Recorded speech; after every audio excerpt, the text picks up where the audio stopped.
avez dit que dans votre témoignage, quelque part que Marcel était l'adjoint de Toumba.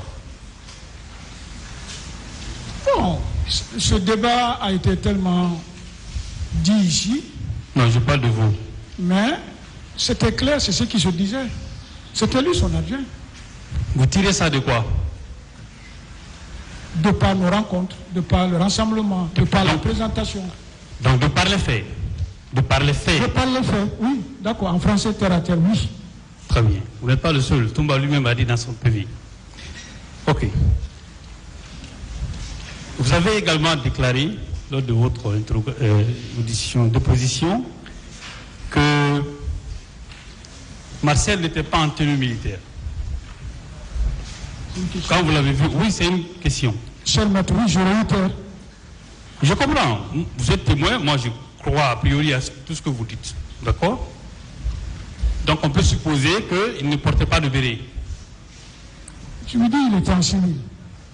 Oh, je veux juste que vous confirmez qu'il ne portait pas de béret. Oui, de par me dire oui.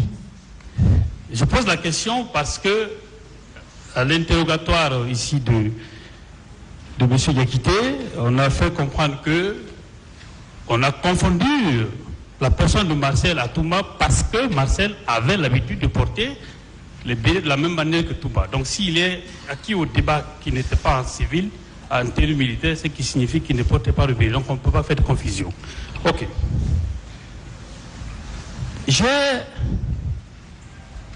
Dites-moi, est-ce que vous connaissiez Marcel avant ce jour-là au stade? Vous le connaissiez avant? J'avoue, pendant la transition, j'ai connu Marcel avant, mais dans des circonstances douloureuses. Ok. Marcel a tenté, au moment de la transition, de m'arrêter au stade.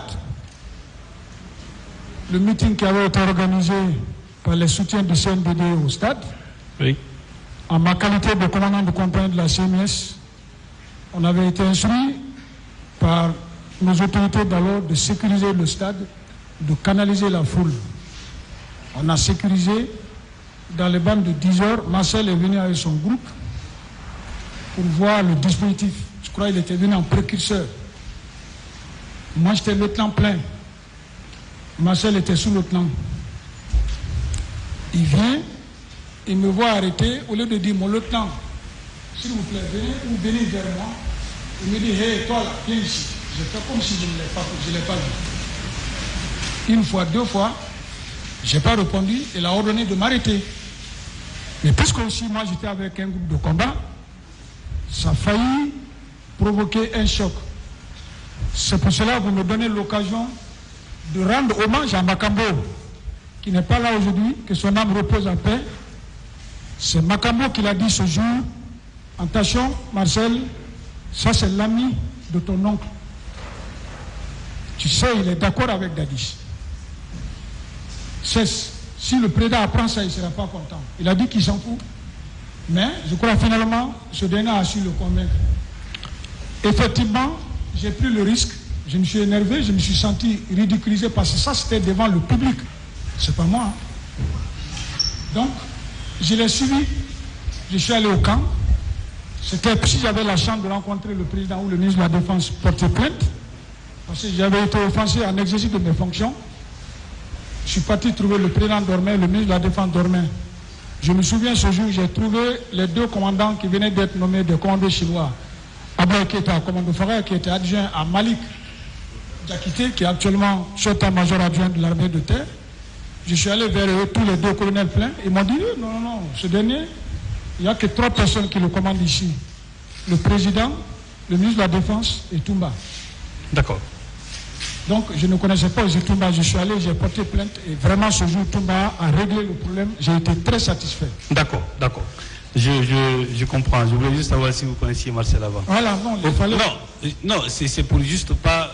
C'est pour enlever tout doute sur le fait qu'il était au stade, comme vous le dites. Non, c'était la deuxième fois que je le voyais au stade. C'est déjà bon. Je reviens sur une... je crois que M. Vogui vous a posé la question tout à l'heure. Dans votre PV, à la page 2, là où vous dites que, alors que nous attendions avec la gendarmerie, au bord de rond-point, le ministre Thibault est arrivé dans les bancs de 13h et quelques... Bon, pour nous dire que le président de la République n'était pas content et pour cause des unités, la police et la gendarmerie ont démissionné. Je ne vous demanderai pas de confirmer ou de réitérer.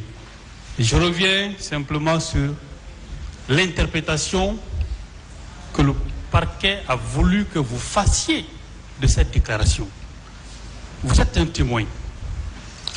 Vous devez rapporter ce que vous avez vu et entendu. Est-ce qu'il vous revient, vous, en votre qualité de témoin, d'interpréter ce que le ministre Kiboro a voulu vous dire et qu'il ne vous a pas dit directement? Est-ce que votre rôle n'est pas de vous limiter à rapporter les propos tels que vous les avez entendus? Oui. On peut considérer que toute interprétation que vous feriez de cette déclaration ne peut être qu'une simple spéculation.